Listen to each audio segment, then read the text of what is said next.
and the funeral service will be held on Tuesday at Telford's at 10:30 in the morning. Also, please keep in mind Rihanna's good friend Barbara Dillinger. She has pancreatic cancer. She lives in Yakima, and this is very serious. Marty Kramer has surgery tomorrow. She has some melanoma on her leg, and we need to pray for her. And then many of you remember a wonderful lady by the name of Roxy Richards. She was raised in a Christian children's orphanage in Texas, and she just had knee replacement surgery. She's in Wenatchee Valley Clinic for rehab in room 347. You might want to write that down, because if you go and see her, you will be blessed. And she would really enjoy your visit. Roxy Richards, room 347, Wenatchee Valley Clinic Hospital. Okay, I needed to mention that. She's a wonderful lady, and I guarantee you, it'll be a treat. Well, when I got up this morning after I took my shower, I went into the closet and I noticed that my wife had placed 3 green shirts out. I could choose which one I wanted. She did not want me to get pinched. Some of you would say, "You're just spoiled, Dale. That's your problem."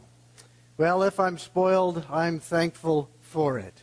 We've been doing a series of lessons from the Sermon on the Mount, which is found in Matthew 5, 6, and 7. And we want to continue that series this morning. We've noticed that Jesus says, "Whoever hears these words of mine and puts them into practice is like a wise man who built his house upon a solid rock foundation."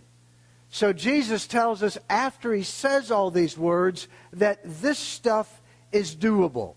And in the very last verse of the Sermon on the Mount, the crowds were amazed because Jesus taught as one who had authority and not like the scribes and the Pharisees, who were always placing a bunch of junk on people's lives that nobody could keep up with.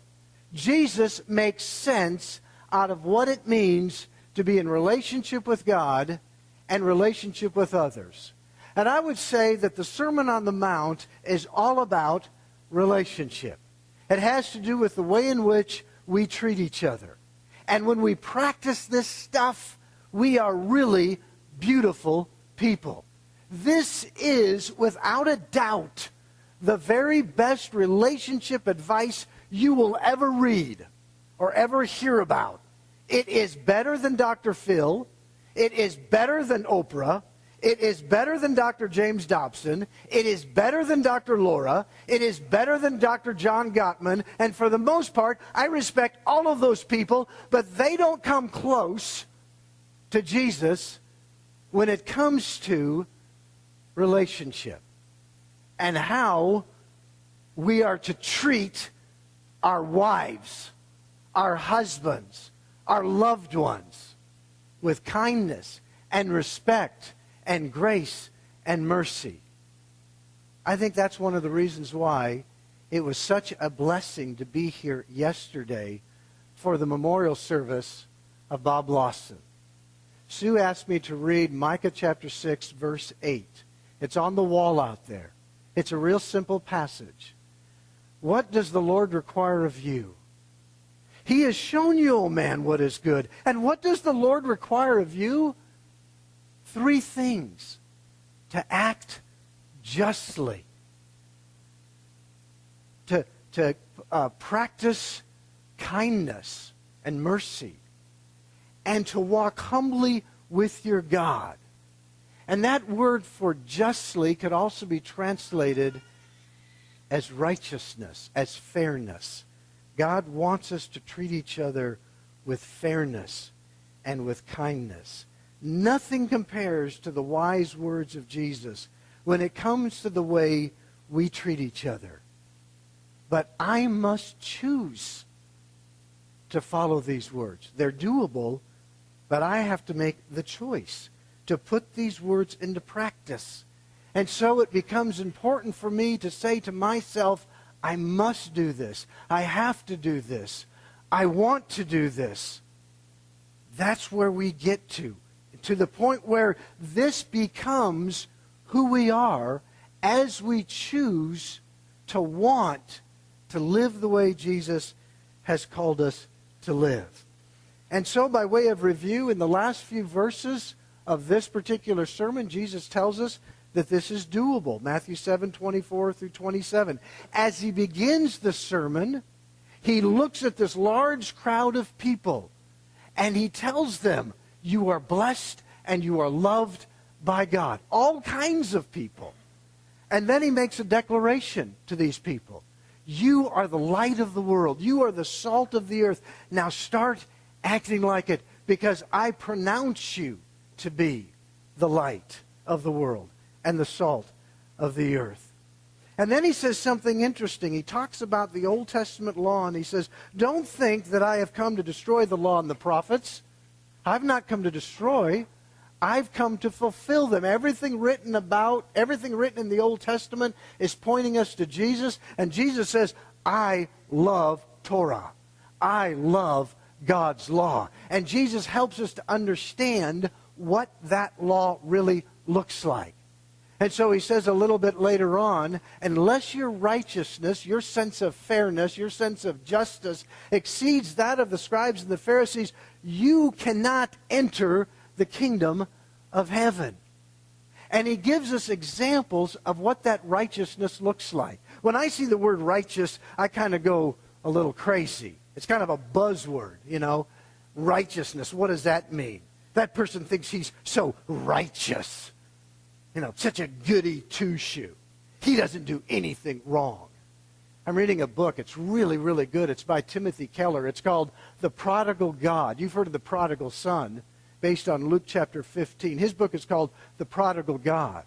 And he takes that particular parable that we call the prodigal son, sometimes we call it the parable of the two lost sons. And he says, here you've got one son who decides, I don't want anything to do with God. Leave me alone. I'm going to live life the way I want to live life. And he tells his dad, give me my inheritance. I'm out of here. And he leaves. And he lives life on his terms. And then while he's feeding a bunch of pigs, he comes to his senses and he realizes that if he could be just a day worker for his father, that he would be better off than he is feeding these pigs. So he has a change of heart.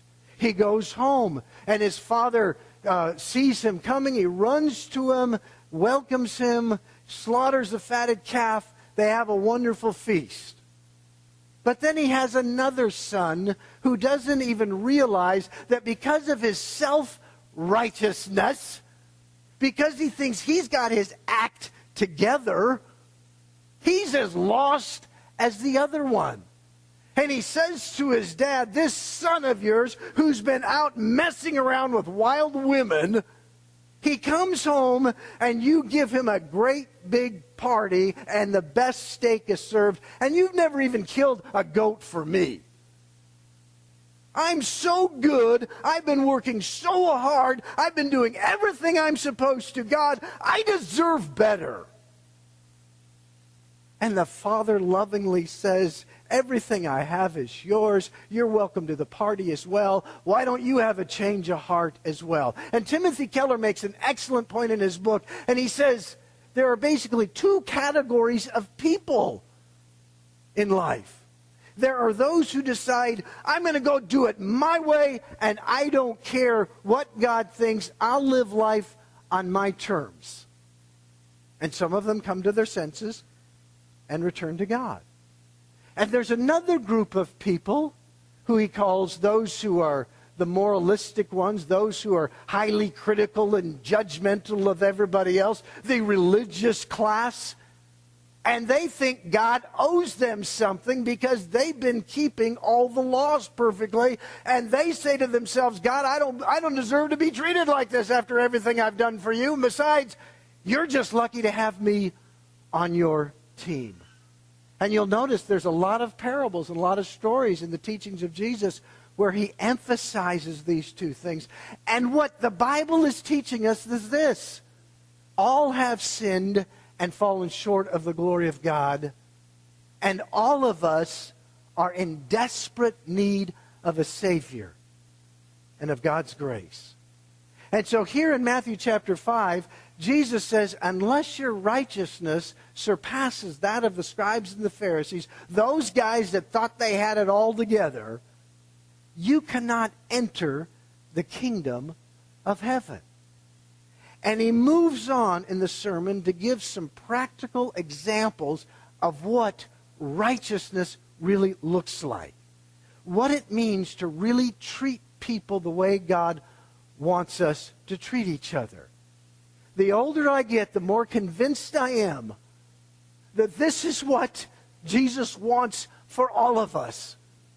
I'm not sure that Jesus is all that concerned if we are bugged and bothered by the minutia of Christian doctrine, as much as Jesus is bothered by the way in which we treat each other in our relationships. I'm convinced that Jesus is telling us, here's what it looks like. Here's the way we're supposed to live. And so the very first issue he deals with is something that we all struggle with.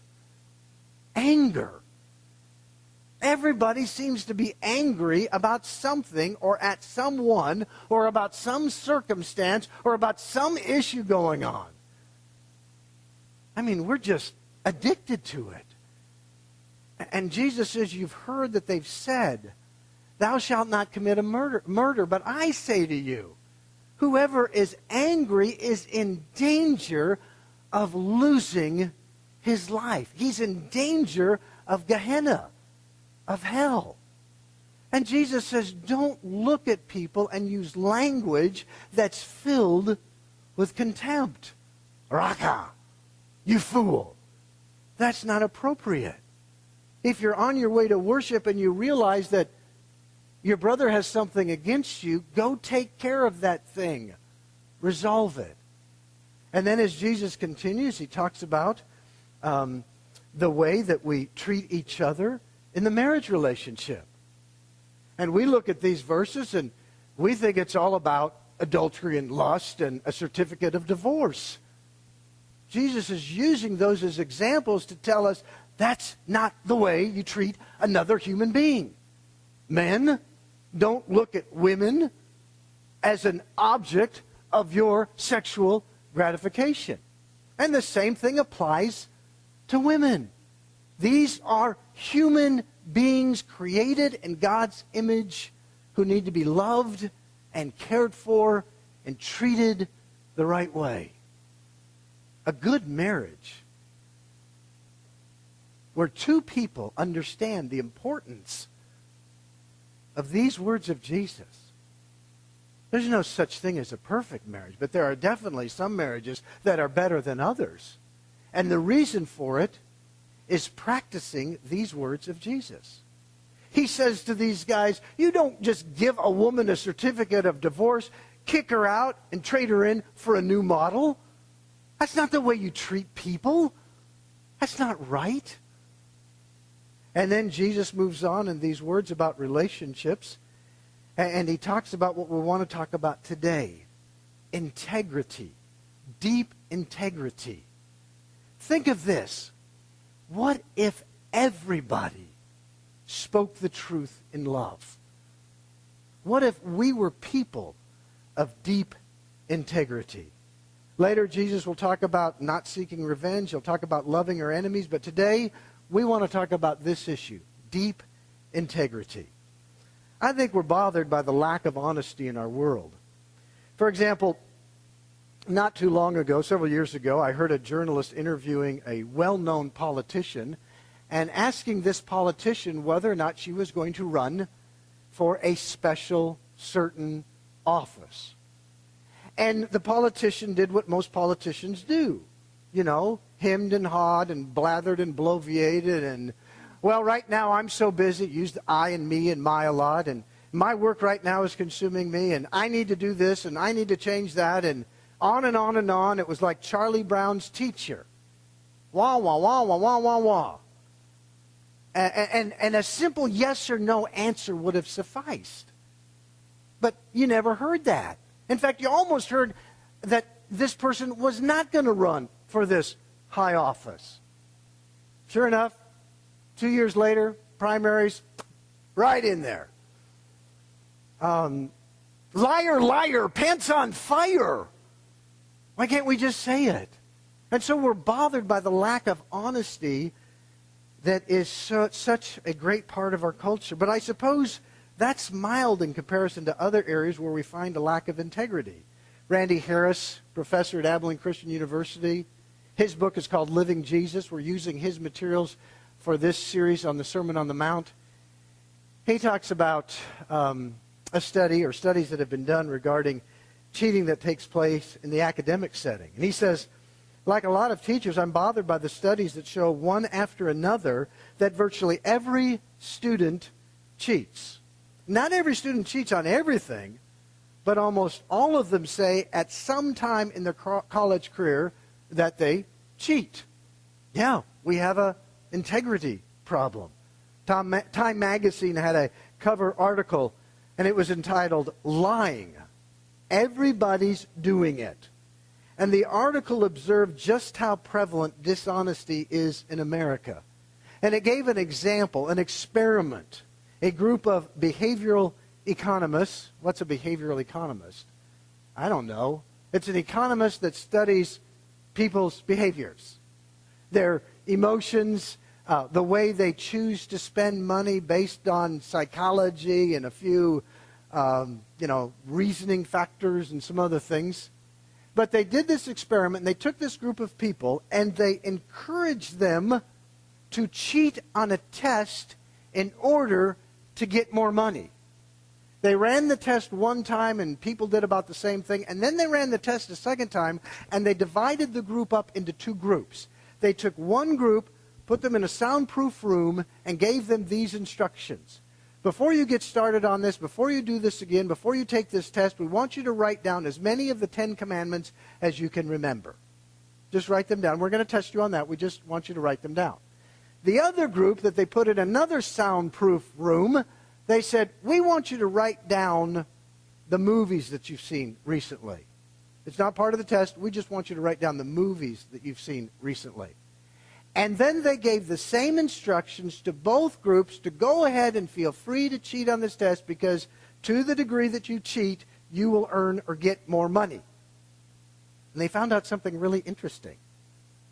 The people that had written down some of the 10 Commandments cheated a lot less than the people who just wrote down the names of their favorite movies.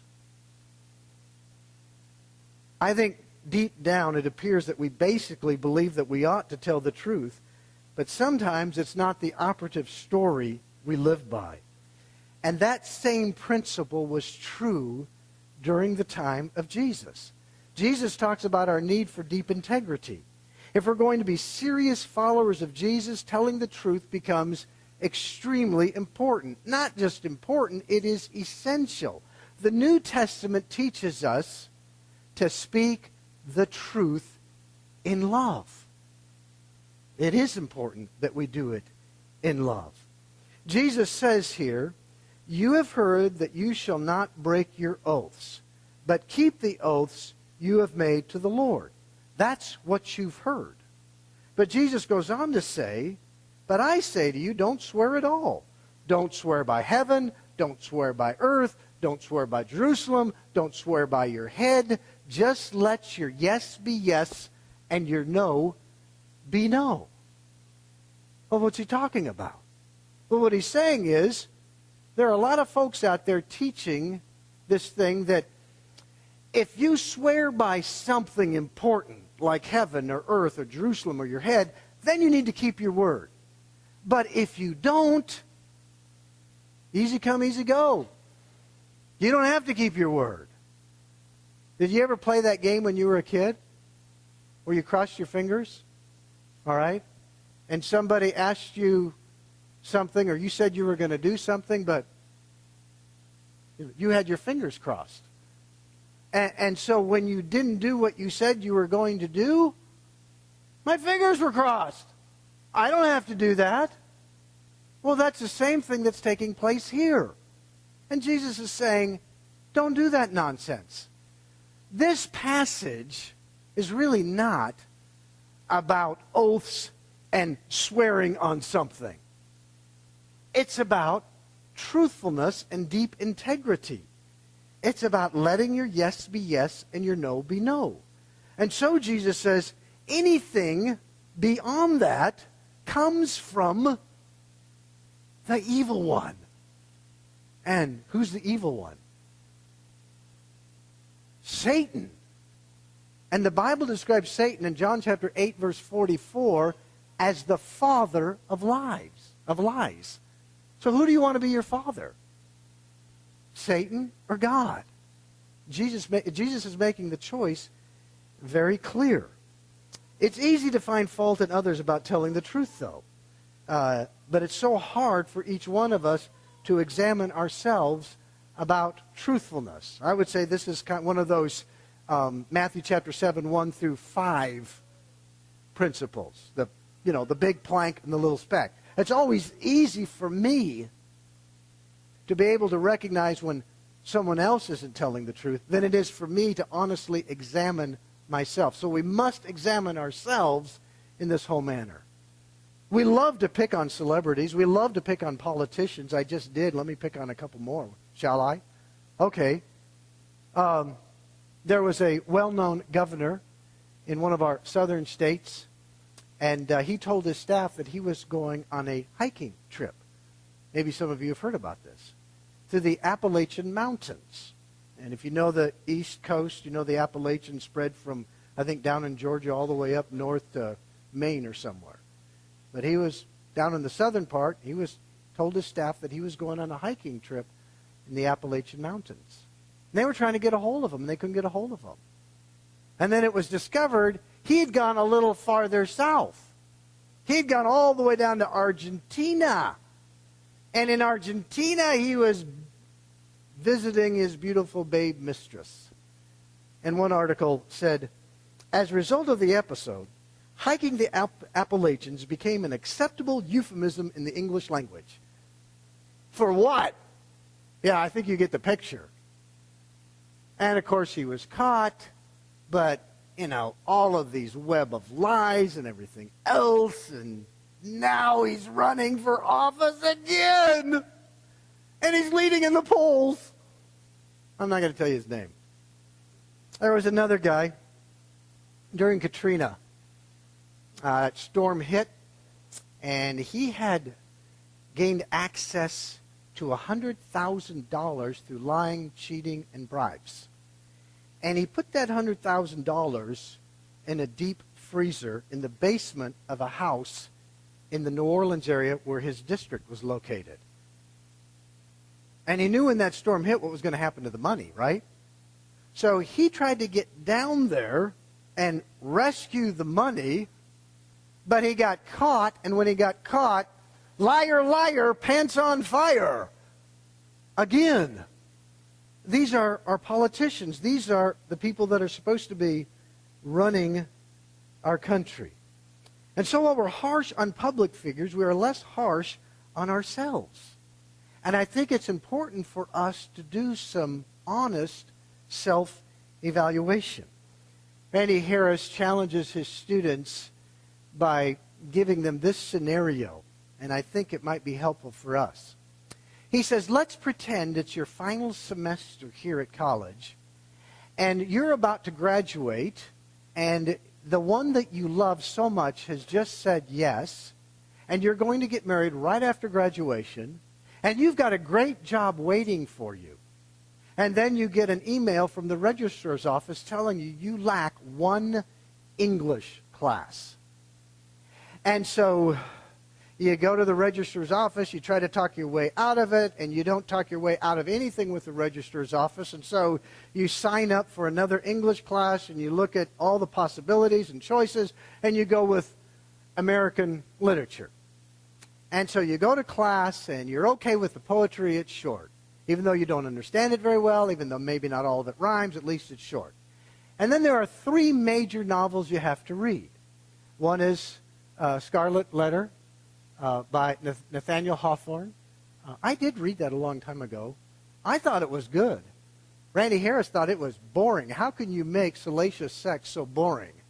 But anyway, I thought it was very well written, had a good message, and some other things. And then and so you get through the Scarlet Letter. And the other book you have to read is Huckleberry Finn. And you didn't even know that was literature. Yeah, well, this is kind of fun. Mark Twain, this is cool. I like this. But then the last book that's required reading, Moby Dick by Herman Melville. 800 dense pages. That's probably why I've never read it. I did read Bleak House, and it's a big one. I haven't read War and Peace, but it's sitting on the shelf. I'm hoping to someday. And you get Moby Dick, and you look at it, and you go, there is no way with all the other stuff going on in my life that I'm going to be able to read this whole book. So you thumb through it, you get the Cliff Notes, you talk to the smartest kids in the class, you watch both movies, and you think, I'm good to go. I know enough to get a C on the final exam, and I'm out of here. You arrive for the final exam. You've had exams all week long. You've done fine. This is the last one. It's Friday, a final exam week. You get this done. The next day you're getting married. You're going on your honeymoon, and then you're going to land that job or take that job. And you look at the test. There's only one question on the test. One question. The professor's not asking you anything about Huck Finn, not asking you anything about Scarlet Letter, not asking you anything about all that poetry you read. One question on the test. And if you pass the test, you graduate. If you don't pass the test, you flunk. The one question, did you read Moby Dick? I posed this to one person, and I said, let's say you were in that situation. And this person said, I would answer, sort of. Maybe you could answer sort of and hope for mercy. You know what I'm saying? Or sort of, and I plan to read all of it later. Or you could lie. You could just say yes. And it's amazing, Randy says, how these students all of a sudden become brilliant theologians. Oh, yeah. They argue, well, look, God is timeless, right? In God's sight, a day is like 1,000 years, and 1,000 years is like a day. So, in the interest of time and God's timelessness, I'll say yes now, and as soon as I graduate, I'll read it, and I'll be good. And I don't know about that. That poses an interesting situation, doesn't it? But it reminds us that we have an integrity crisis. This is a simple yes or no question. And Jesus says what? Let your yes be yes and your no be no. Just tell the truth. What's the worst thing that can happen? I'm going to take this American literature class again, and I hope I get a different professor. But let me tell you this. Sometimes you'll hear people say, especially at these Success for Life workshops, they'll say, I attribute all my success to my integrity. I kind of question that. I'm kind of thinking, I think you might be lying just a little bit about that, but I might be wrong. But here's the point. When we are people of integrity, it can cost us some things. When I was in college, there was a guy at our church. He had 5 kids. He had a good job in the federal government. He was pretty high on the totem pole or the bureaucracy pole, whatever you want to call it. But he became a whistleblower because he knew there was some dishonesty and fraud going on in his department. And he blew the whistle. His supervisors were mad. His coworkers were livid. And because they were so angry with him, he ended up losing his job for telling the truth. 5 kids, and I think at that time, 3 of them were students at a private Christian university. He got another job, but it didn't pay as much. They had a hearing. He stuck to the truth. And he was blessed that he got his job back. But it doesn't always work like that. when we tell the truth. But Jesus says, let your yes be yes and your no be no. We need to follow Jesus in this department because Jesus was what? He was full of grace and truth. Jesus said, you will know the truth, and the truth will set you free. Jesus said, I am the way, the truth, and the life. We want to live his way of living. Let's stand and let's sing.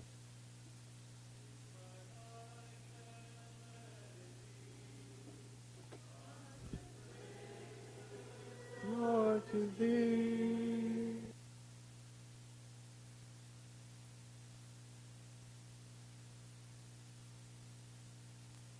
The impulse of thy love, Lord, I give my life to thee, thine forevermore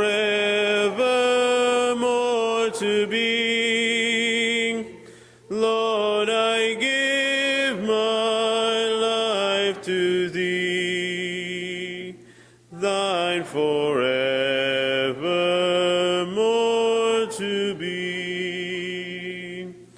Take my will and make it thine. It shall be no longer mine. Take my heart, it is thine own. It shall be thy royal throne.